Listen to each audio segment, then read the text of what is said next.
Hey, Shane Button here with Jade Eagleson, and first of all, it feels like nothing you release is not a hit. Everything has just been everything's flown up the charts for you. It's been incredible, and that's no different with this the new single. Of course, I do it anyway. Real throwback. You and I had a great conversation a month or so ago. I think we chatted for Yeah, just a half an hour or whatever about the music industry as a whole, and you were telling me that for a long time it was you sound too old school. It's not the style right now. It's yeah, but that's coming back, and obviously it's been a big benefit to you, I think. And this song has a real 90s vibe to it, like and in a great way. I love the fact that 90s sounds coming back. Um, so how does it feel knowing that you were right all along? Hey, I can stick this through. I know what I'm doing. I feel like that's what music does, especially in the country market. It has that same they'll follow the same kind of recipe for a little bit, and then it always kind of at some point goes back to its roots. But it kind of does that in a modern sense too. So it's traditional, but it has kind of the modern stuff baked into it, which makes it unique every time. I mean, you listen to any just the top of any decade, it's always going to be similar to the pop stuff that was played at the time, but then towards the end of it they change it up, and it keeps country music evolving and sounding fresh and unique. So this is it's really cool to see a lot of these traditionals coming out of the woodwork and putting their stamp on country music, because it opens the door for all of us to do more stuff like this, which is what I've been doing kind of from the beginning. But it makes it a lot easier when there's a lot of other people out there doing it. Was there any compromise on your end as you were getting started? You're like, I really don't want to make it too modern. Did you have to compromise a little bit until you could kind of prove yourself to get to the Yeah, point of this? yeah, for sure. I mean, I'll always say and stand by that all the music I've released, I love it, and we've tried to keep it as traditional as possible. But I think if we were to throw something out like Rodeo Queen right at the start of our career, or my career, it would have been a bit jarring Yeah, to radio. yeah. But luckily we've had such incredible support from radio since day one, and it's allowed us to kind of be who we are. I can go into these writing rooms and write really, based on what I'm feeling and the kind of music I love. And Canada, more than anyone, has been so supportive of that since day one. Yeah, and I'll mention it too. Rodeo Queen is probably my favorite of your songs, by the I way. appreciate There's that. something about that. I love that one so much. But the newest one, I do it anyway. Originally, just you on the album, right? Yeah. It's a song you cut, and there you go. And then you've released it now to radio with Jake Worthington. First of all, why did you decide to recut it? And two, how did you settle on doing it with him? Well, I think every day of the year that you're in Nashville, you're trying to, write better and do, your whole intention of being down here is just to go into those writing rooms and beat the last thing you did. There's also moments where you go into rooms and you get pitch songs that just beat everything that you've done. And in that kind of neck of the woods. And for me, that's what this song did. We had a bunch of upbeat stuff, and I listened to it. I was like, this kind of feels like I wrote it.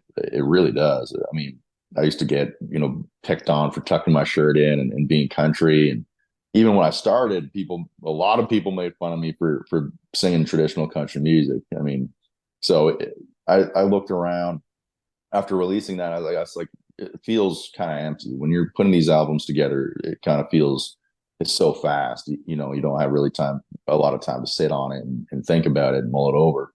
So when we released it, I still felt that we hadn't fully honored the writers on that song, and the folks, the publishing team that pitched it to me in the first place.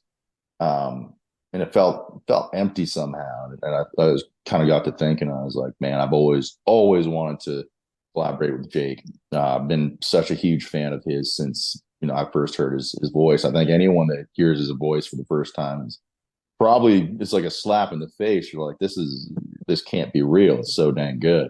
Yeah, yeah. So his heart is deeply set in the traditional country music, and he's such a torchbearer for that side of the genre, and so well respected in this town and just everywhere he goes. He's a really sweet human being, and I've been a fan of his for a long time. So we reached out, um, and he agreed to do it, and we're super happy that he did because I mean, his voice and his story just line up so perfectly with this song. Yeah.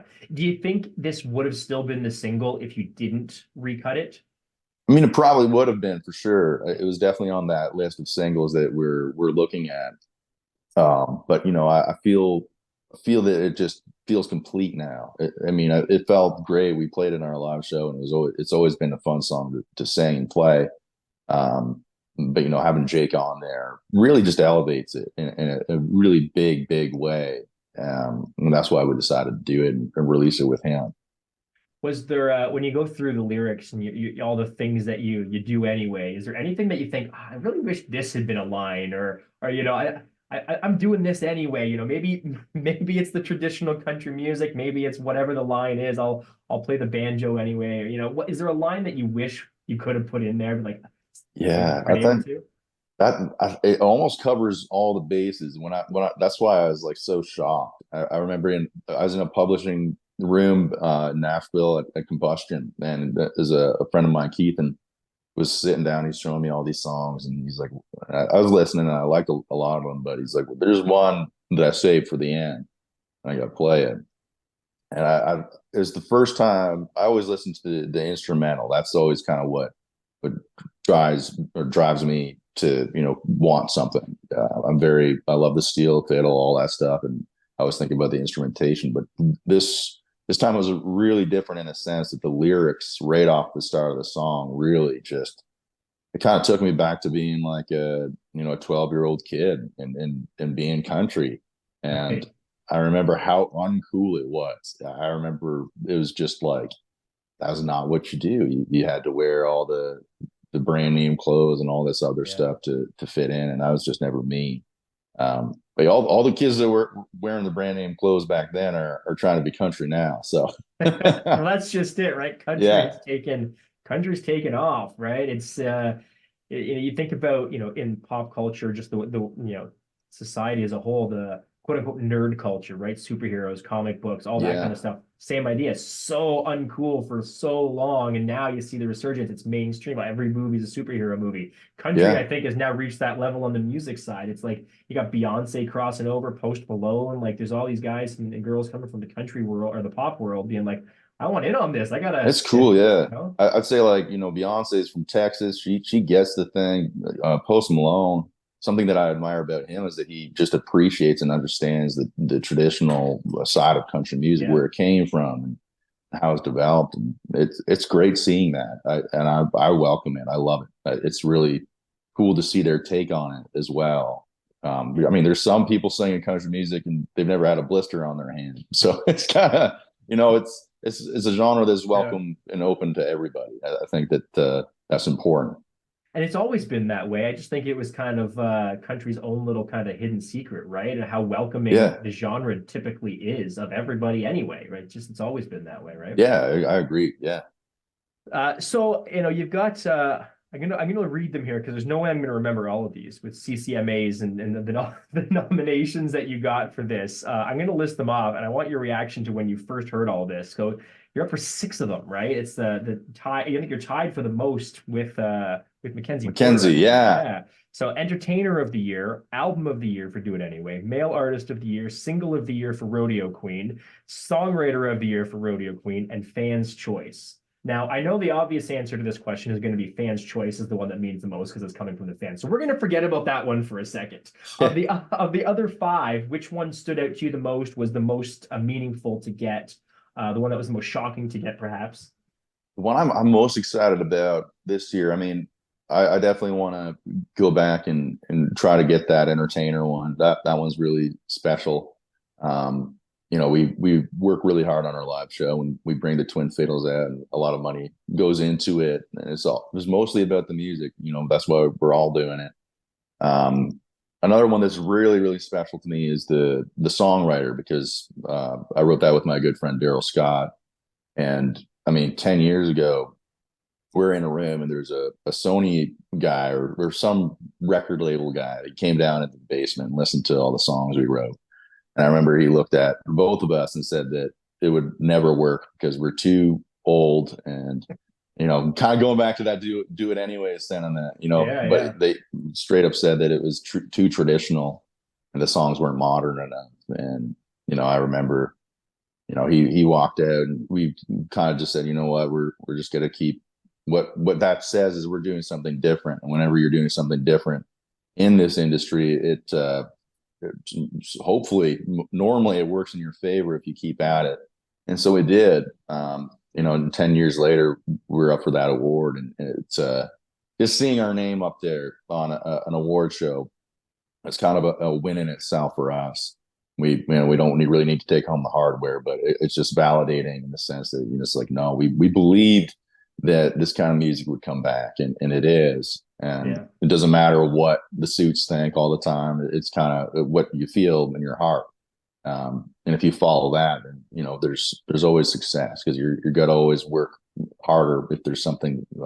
You're gonna work harder towards a goal if you believe in it.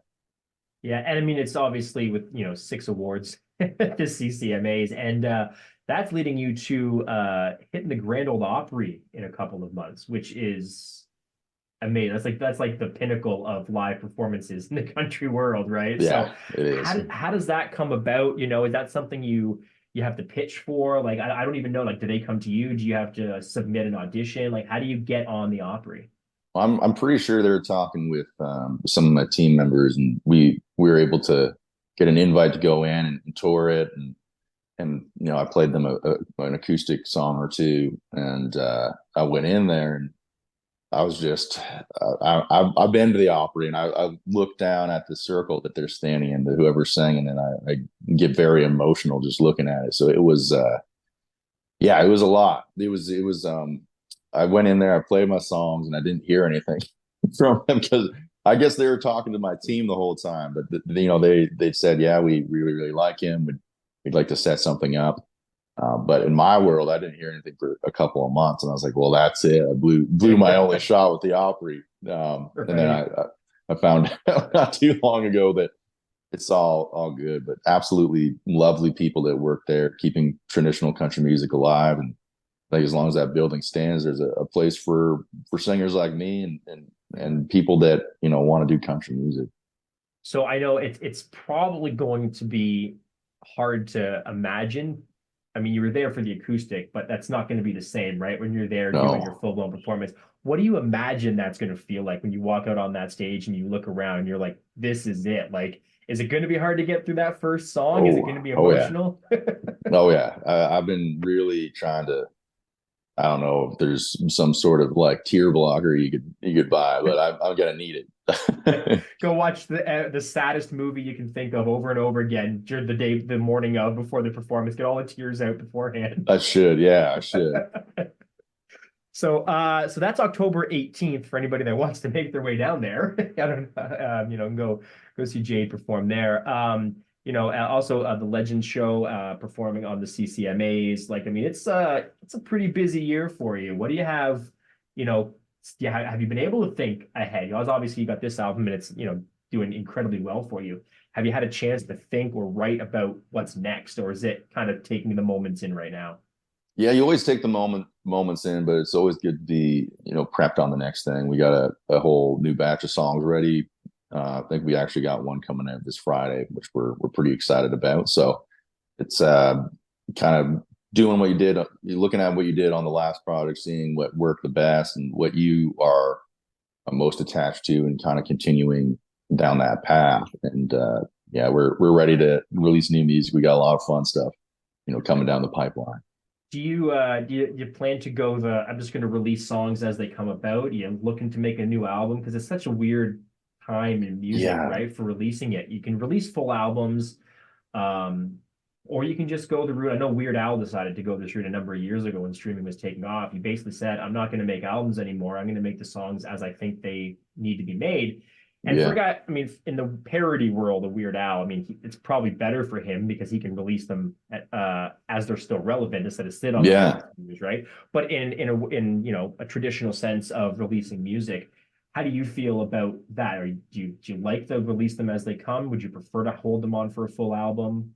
Kind of depends. It depends on What is nice though is that if you get really, really excited about a song, you don't have to wait, a year and a half to put it out sometimes. So we're kind of doing that. We have a few songs we're really excited about. Just instead of waiting to put a whole album together, we're like, we could just release these. And we always want to have enough though that when we do an album, there's still that like surprise element that you get when you put an album in and you listen and there's new stuff there that kind of all the music talks in one big piece. So there's always that in the back of our minds, making sure that we're still honoring what an album is, instead of just kind of recording a bunch of random songs. So we're definitely always attentive to that and try to make sure that we don't steer the ship too far out into the middle of the ocean. Right. Yeah. Well, that's just it, right? If you suddenly put, 4 or 5 singles out and then you're like, well, now we've only got another 3 songs that we can go on the Yeah. album. Is it worth it? Right. Then you just release all of them and away you go. But when it comes to an album and, obviously the new one's called Do It Anyway, same as the single that's out right now. How much say do you have in album titles versus the label's input? Do you search for their input? Do you listen to them? Can you veto them? I don't know who's in charge of making the album name decisions. Well, they're very good team. They're packed full of wisdom and guidance, and I always definitely seek their approval. But as far as music goes, I'm kind of I'm the guy that makes sure if there's something I don't like, I don't do it. I always make sure that there's a certain number of standards that I needed to meet now. I've worked with different teams in the past that is a bit different, and it's nothing to complain about on my end. It's just that's how it was structured, right?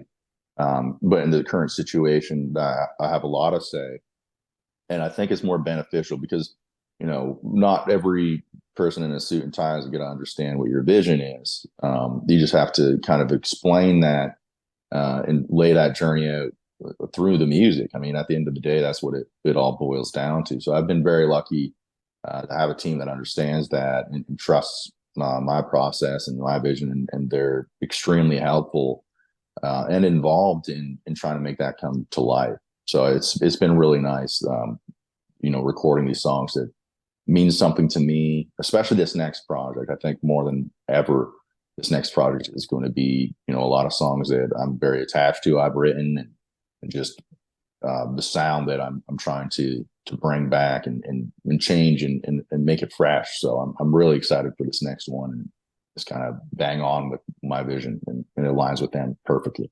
So when you think about the title of Do It Anyway, is it kind of a throwback to, hey, all you people 10 years ago, I know what I'm doing. I did it anyway, did it my way. Was that part of the decision making, for choosing that as the title track for the name of the album, or was it a happy coincidence? Well, I reckon that they probably don't even remember meeting me, but they Fair. meet so many That's different fair. artists. But Yeah, for me, yeah. it was just kind of like is because that's not the only time, right? There's so many people, the bars I play, and I get made fun of. People would call me Hank Williams or whatever else, and to me that's a That's a compliment. But compliment. Yeah, yeah, exactly. Yeah, yeah. but it was is really really just a thing that's like I'm not the only one out there. I'm for sure not the only one. There's so many artists that are different and they're picked on because of it. And I was never necessarily picked on because I'm a big guy. People aren't gonna say too many mean things to my face. But Right. there's a lot of doubters, and it's kind of for me. It's not about me, but it's to the next person listening to that song that might be at some point in their life where they feel that um, they're different and they're scared to be different. I hope that those are the people listening to this song and feeling something and saying and it's kind of speaking to themselves and having an honest conversation with themselves, saying, what, this is what makes me unique and special, is that I'm doing something a little outside of the box and it can work. And so I hope that's an anthem for those sorts of people. Yeah, source of inspiration, right? You think about it, like you Yeah. said, you've been pursuing this forever. Even before the 10 years, you're dressing that way anyway. Yeah. And look, it's worked out pretty nicely for you. So, I'm very uh, blessed. you talk about the upcoming project and how excited you guys are for it, do you go for a theme? Like, is there a theme to the songs? Is each song kind of its own thing? Like, I'm not talking about concept album per se, but like a vibe that you try to get throughout the whole thing.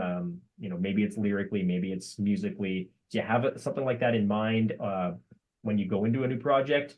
Does this one have Yes, anything like that?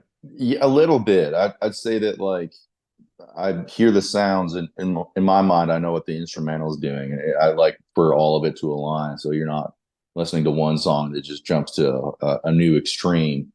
So I always kind of keep that in the back of my mind. That I listen to, I always listen to my last albums, the one is, the predecessors, and I kind of hear what, I would have done better on certain albums or in playlisting, and I'm very mindful of that, and try to make sure that each song aligns with the other one. So there's always that kind of in mind, and then once you have that whole package together, then the vision is kind of displayed in front of you most of the time. Right. And I know I'm taking up a lot of your time here. I could talk to you forever, but one thing I wanted to mention, I know we talked before, you talked about being such a big Shania Twain fan. I think pretty much Oh yeah. everybody was growing up, right? Yeah. Have you heard about the comic book she has that's come out? No, I haven't. There's this I guess it's like female force. It's about female empowerment or whatever, but the That's most recent awesome. one, I think it comes out today, is about her. Like it's a 22-page thing about her. So I wasn't sure if I knew you were a big Shania fan. If you haven't I'll seen it have yet, to go I'll have to check check that that out. out. Yeah, yeah, yeah. So Absolutely it's will. because I think if I'm not mistaken, the day we're recording this interview, I think is her birthday. So I think because it was in line with her birthday, I don't know if it's exactly released on the same day, but it was kind of structured around that. Yeah, August 28th, which is today, the day we're recording this. So they No released kidding. it. They released it on her birthday as part of this series that they're doing. So yeah, I figured if you didn't know about it, I'd share it with you because I know you're a big Shania fan. I'll have to check that out for sure. So anyway, that's yeah, I do it anyway. The song that's out right now, I like it, like you said, I think is a great inspirational track for all, just being yourself, being unique. Looking forward to the new stuff coming up. Grand Ole Opry, October 18th, a gazillion awards, yeah, no nominations and all sorts of stuff coming up. So good luck, congratulations. I won't take up any more of your time. I don't know how busy you are today, probably with all this stuff. You're not don't have a whole lot of free time, I guess. There's a few phone calls today, but I love talking to everybody. This is my favorite part of the job almost. Right on. Well, I appreciate your time and good luck, and I look forward to hearing the next project. I appreciate it, man. Thank you so much.